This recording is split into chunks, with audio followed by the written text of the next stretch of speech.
I'm just a regular guy, nothing special.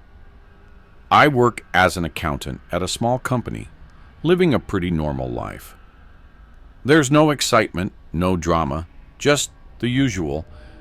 I like it that way, the same old routine. I go to work, come home, grab a quick dinner, watch some TV, and go to bed. Pretty dull, right? But it's my kind of peace. I like knowing what to expect.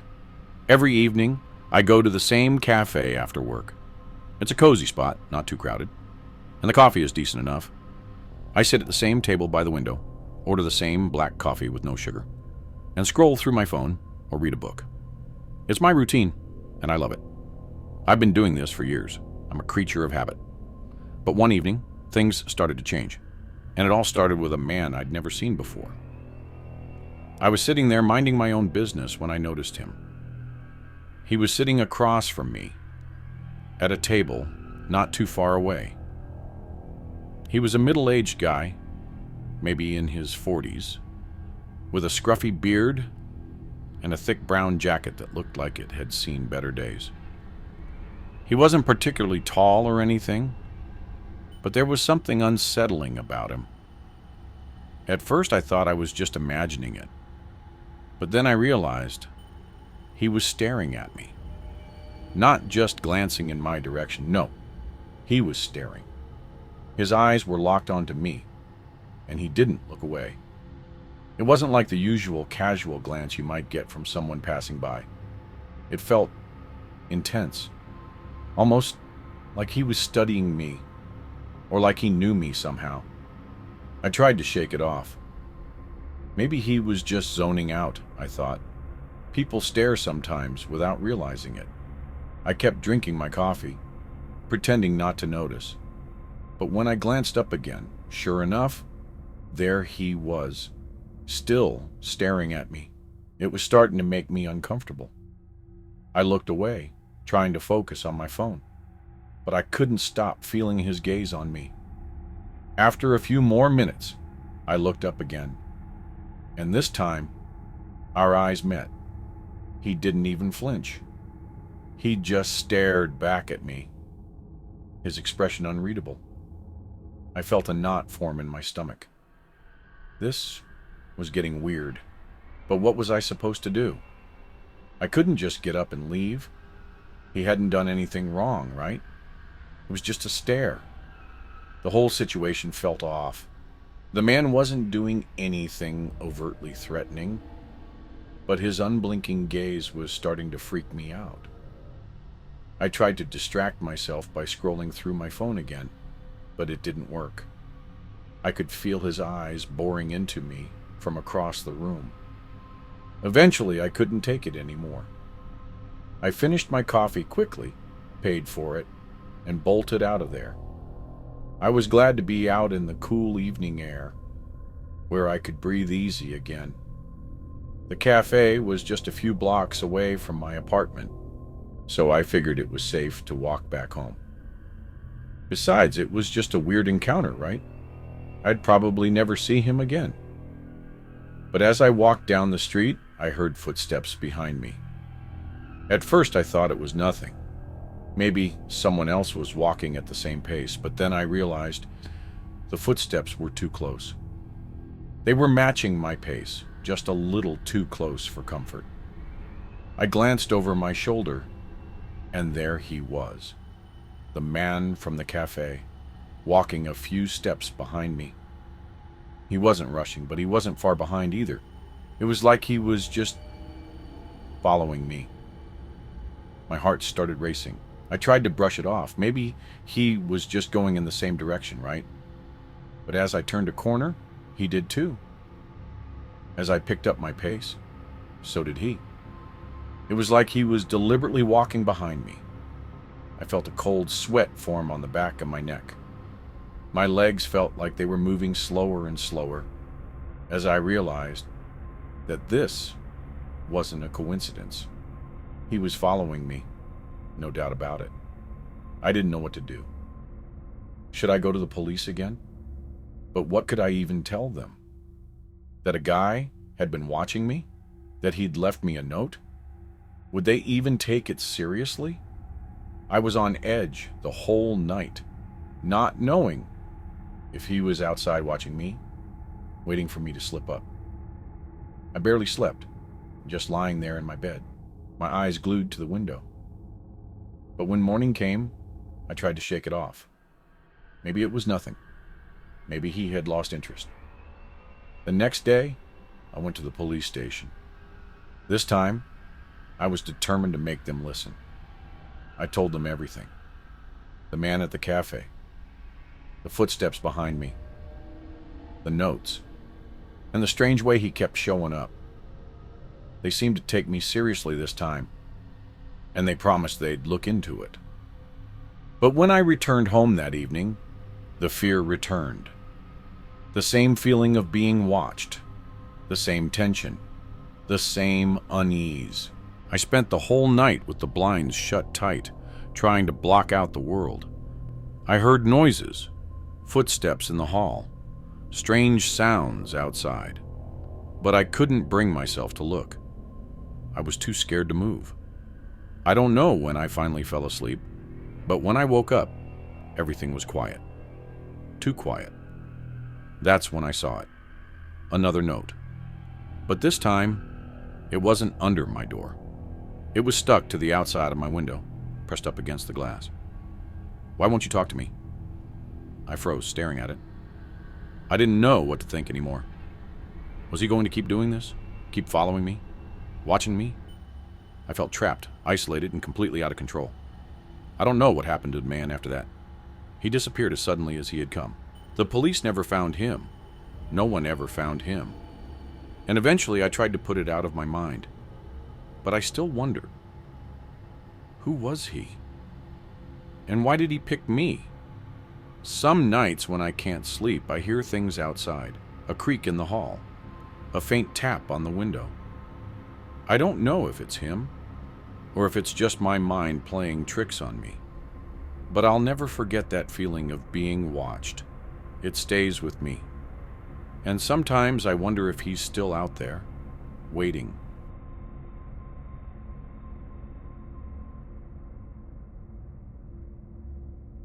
My name is Kareem. I work as a graphic designer and have been living alone for a while. My life is pretty ordinary. I don't seek excitement or adventure. So when I found a nice apartment for a reasonable price, I didn't hesitate to move in, even though the building was a bit old. The apartment was on the 4th floor, medium-sized, with simple but comfortable furniture. Nothing seemed unusual about it. Or at least that's what I thought at first. On my first day, I spent hours unpacking and arranging my stuff. By evening, I was completely exhausted. I collapsed on the couch, grabbed my phone, and scrolled through social media until I fell asleep. Then, in the middle of the night, my phone rang. I woke up to the sound of my ringtone. I glanced at the screen, unknown number. I hesitated for a second, then answered. "Hello?" No response, just silence. But it wasn't ordinary silence. It felt heavy, as if someone was listening but didn't want to speak. I waited a few seconds, then hung up and went back to sleep, convinced it was just a mistake. But a few minutes later, my phone rang again. Same number, same silence. A chill ran down my spine. I tried to ignore it, turned my phone off, and went back to sleep. The next day, I told my friend about it, and he laughed. "Just a prank caller. Don't overthink it." I tried to believe him, but I was wrong. Over the next week, the calls continued. Almost every night, at the same time, around 1 a.m., my phone would ring. When I answered, there was only silence. I couldn't ignore it anymore. Something was definitely wrong. One night, I decided not to answer. I let the phone ring until it stopped. Then, a few minutes later, I heard something strange. The ringing started again, but this time from inside my apartment. I froze. I looked around, making sure my phone was still right next to me on the table. But the sound, it was coming from the living room. Slowly, I got up and walked toward the source. But when I reached the living room, there was nothing. Everything was exactly as I left it. I went back to bed, feeling more uneasy than ever. And the next night, I decided to do something different. I needed to know what was happening. So before going to bed, I left my phone in the living room and set it to record audio throughout the night. The next morning, I sat down to listen. At first, there was nothing unusual. Just the sounds of me moving in my sleep. Some noise from the street. Then, at exactly 1:33 a.m., something changed. A new sound appeared. Whispering.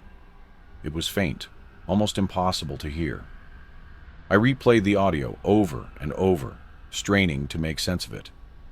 And then finally, I understood the word. Waiting. A shiver ran down my spine. Waiting for what? Or for who? The next day, as I was leaving my apartment, I ran into my upstairs neighbor, Abu Saeed, an old man who had lived in the building for decades. I decided to ask him about the place, hoping for some answers. When I mentioned that I lived in apartment 42, his face changed. "That apartment," he muttered. I waited, but he seemed hesitant to continue. "What about it?" I asked. He let out a long sigh. 2 years ago, a young man lived there. He kept to himself, barely spoke to anyone. Then one day, he just disappeared. I frowned. Disappeared? Yes. No one saw him leave. His door was locked from the inside. When the police entered, they found all his belongings untouched. His phone, his wallet, even a cup of tea he had been drinking. But he was gone. As if he had just vanished. I felt my stomach drop. And since then, no one stays in that apartment for long. Tenants come and go. No one ever lasts. I don't know why, but he lowered his voice. Some say they hear a phone ringing at night. I couldn't breathe for a moment. That night, I couldn't sleep. I sat in the living room, phone in hand, waiting. At exactly 1:30 a.m., it happened. My phone rang. I picked it up and looked at the screen. Unknown number. But this time, I didn't answer. I let it ring until it stopped. Then, a few moments later, I heard another sound. Another phone ringing. But this time, it wasn't my phone. It was coming from inside the apartment. This time, I didn't go looking for it. I sat completely still, my breath heavy, my heart pounding. Then suddenly, I heard footsteps. Inside the apartment. Close. Too close. I couldn't take it anymore. I grabbed my keys and ran out of the apartment as fast as I could. I flew down the stairs, barely breathing, and didn't stop until I was outside. I never went back. The next day, I had my friend go with me to grab my things. That's when I noticed something. The last incoming call on my phone wasn't from an unknown number. It was from my own number.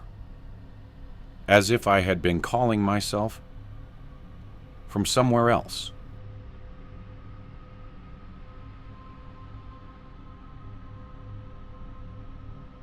I never really believed in superstitions or ghost stories. I'm a practical guy, an engineer, someone who deals with concrete facts, calculations, and real-world problems. So when I found an affordable, spacious apartment in an old building in downtown Cairo, I didn't think twice. Sure, the building had seen better days. The elevator was ancient and groaned every time it moved. The hallways were dimly lit, with flickering yellow bulbs. The stairs had that musty smell, the kind that clings to old places. But it was cheap, and in this economy, cheap meant good. Apartment 302 was on the 3rd floor. The landlord was an old man who seemed oddly eager to rent it out. When I asked about the previous tenant, he hesitated before giving a vague answer. They left Suddenly, he said. Work-related move, I think. I shrugged it off. People move all the time. The apartment itself was nice. A bit old-fashioned, with high ceilings and wooden floors that creaked under my feet, but it had charm. I spent the whole day unpacking, arranging my furniture, and making the place feel like home. By the time night fell, I was exhausted. I collapsed onto my bed, barely able to keep my eyes open. Then I heard it, a faint noise. It came from the living room, a slow, deliberate dragging sound, like someone moving a heavy chair across the floor. I sat up, my pulse quickening. The room was dark, but I could see the faint outline of my furniture. Everything was still, too still. I told myself it was nothing. Old buildings make noises. Wood contracts, pipes creak. The wind whistles through gaps. It was just my mind playing tricks on me. I forced myself to ignore it and went back to sleep. Over the next few nights, things got strange. Every night, at around 1:30 a.m., I'd wake up to the same noise, the dragging sound. Sometimes it was followed by soft creaks, like footsteps. I checked the locks. The front door was always shut. The windows were closed. Nothing was out of place, but the feeling that something was off lingered. One night, I decided to test a theory. Before going to bed, I arranged all the chairs in the living room neatly under the table. I made sure to remember their exact positions. At 1:30 a.m., the sound woke me up again. This time, I got up immediately and turned on the lights. The chair by the window had moved. Not much, just a few inches, but enough for me to know I didn't imagine it. My heart pounded. Maybe I had bumped into it earlier? Maybe I had just forgotten where it was?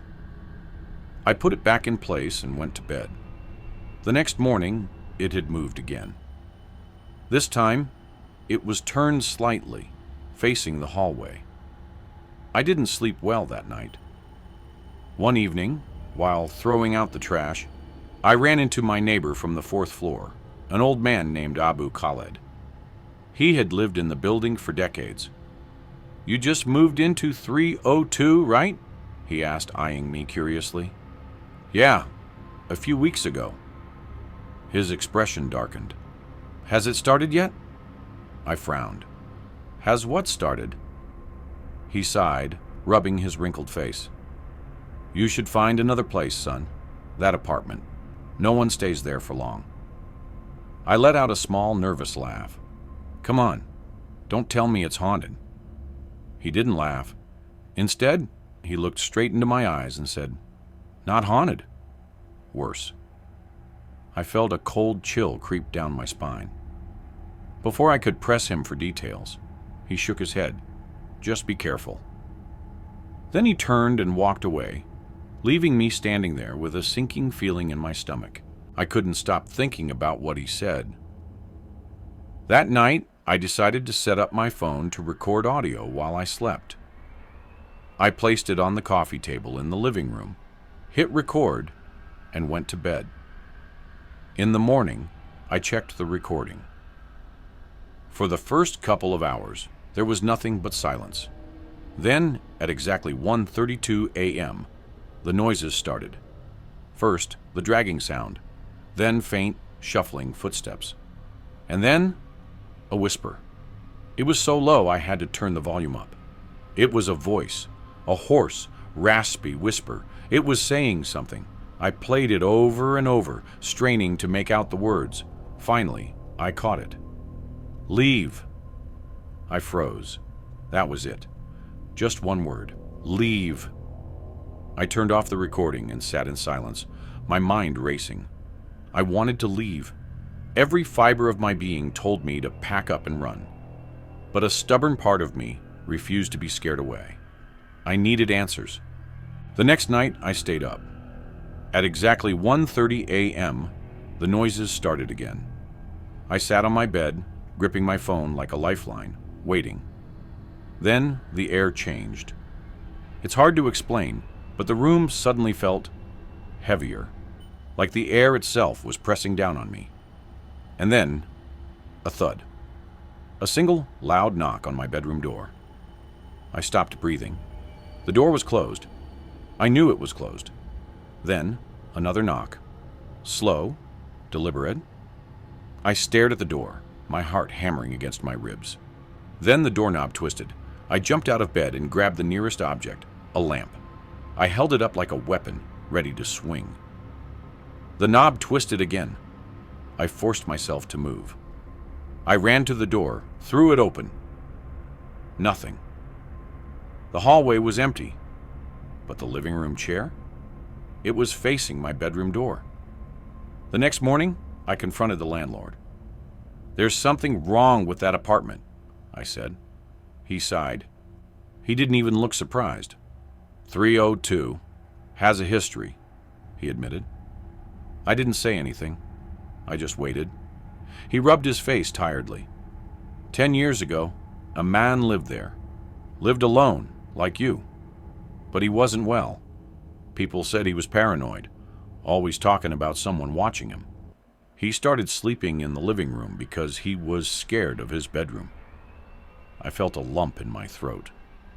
One night, he called his brother in a panic, saying he could hear someone moving inside the apartment. His brother told him to stay put, that he was on his way. The landlord's voice dropped to a whisper.